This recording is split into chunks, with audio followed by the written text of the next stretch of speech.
క్రీస్తునందున్న ప్రియులకు ప్రేమతో వందనాలు తెలియజేయుచున్నాను. మే నెల 26వ తేదీ 2024. ఈరోజు దేవుడు మనకు చేస్తున్న వాగ్దానం ఏమిటనగా యెషయా గ్రంథము 58వ అధ్యాయము 11వ వచనం. యెహోవా నిన్ను నిత్యము నడిపించును. ఆమేన్. నా ప్రియమైన సహోదరి సహోదరులారా, ప్రస్తుతం మనం జీవిస్తున్నటువంటి దినాలు భయంకరమైన చెడ్డ దినాలు. అంత్య దినములలో అపాయకరమైన కాలములు వచ్చునని పౌలు గారి ద్వారా దేవుడు ముందుగానే హెచ్చరించినట్లుగా అలాంటి భయంకరమైన చెడ్డ దినాలలో మనం జీవిస్తూ ఉన్నాం.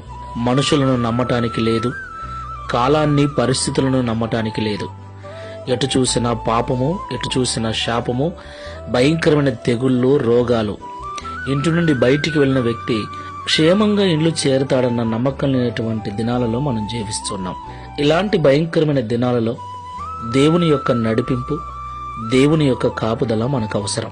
నా ప్రియమైన సహోదరి సహోదరులారా, ఆయన ఇమ్మానుయేలు దేవుడై ఉన్నాడు. దేవుని నడిపింపు మనకుంటే, ఆయన మనకు తోడుగా ఉంటే, ఆయన మనకు ముందుగా వెళతాడు. ఇనుప గడియలు విరిచివేసి ఇత్తడి తలుపులు తెరిచి వేస్తాడు, మార్గములను సరళము చేస్తాడు. దేవునికి మహిమ కలుగును గాక. మరి దేవుడు మనకు నిత్యము తోడుగా ఉండాలి అంటే మనము దేవునికి ఇష్టమైన వారముగా ఉండాలి. దేవుని మందిరమునకు వెళుతూ, దేవుని మాటలు వింటూ, వాక్యానుసారమైన జీవితాలు జీవిస్తూ, అందరి ఎడల సాధ్యమైనంత వరకు సమాధానము, ప్రేమ, సఖ్యత కలిగి జీవిస్తూ దేవుని ప్రేమను లోకానికి చూపించే వారముగా ఉండాలి. అప్పుడు దేవుని తోడు మనకుంటుంది, దేవుని కాపుదల మనకుంటుంది. పరిశీలించుకొని ప్రార్థన చేసుకుందాం. సర్వోన్నతుడా, సర్వశక్తిమంతుడా, మీకు స్తోత్రాలు స్వామి. ఈ ఉదయకాల సమయంలో మాతో మీరు మాట్లాడిన ప్రతి మాటను బట్టి వందనాలు.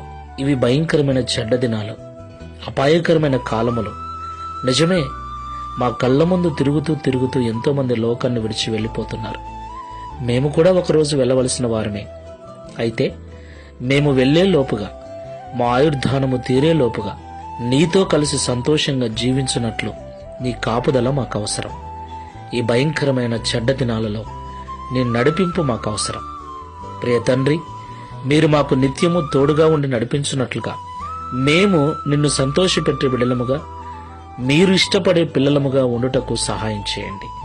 నీ మాటలు వింటున్న మేమందరం కూడా వాటి ప్రకారంగా జీవిస్తూ నిన్ను సంతోషపరుస్తూ, తద్వారా నీ నడిపింపులో ఉండుటకు, నీ క్షేమాన్ని పొందుకొని సురక్షితంగా బ్రతుకుటకు సహాయం చేయమని ఈ ప్రార్థనలో ఏకీవిస్తున్న ప్రతి ఒక్కరికి అలాంటి జీవితములు అనుగ్రహించి ఈ వాగ్దానమును నెరవేర్చి మీ నామాన్ని మహిమపరచుకునమని యేసు నామములో ప్రార్థిస్తున్నాము తండ్రి.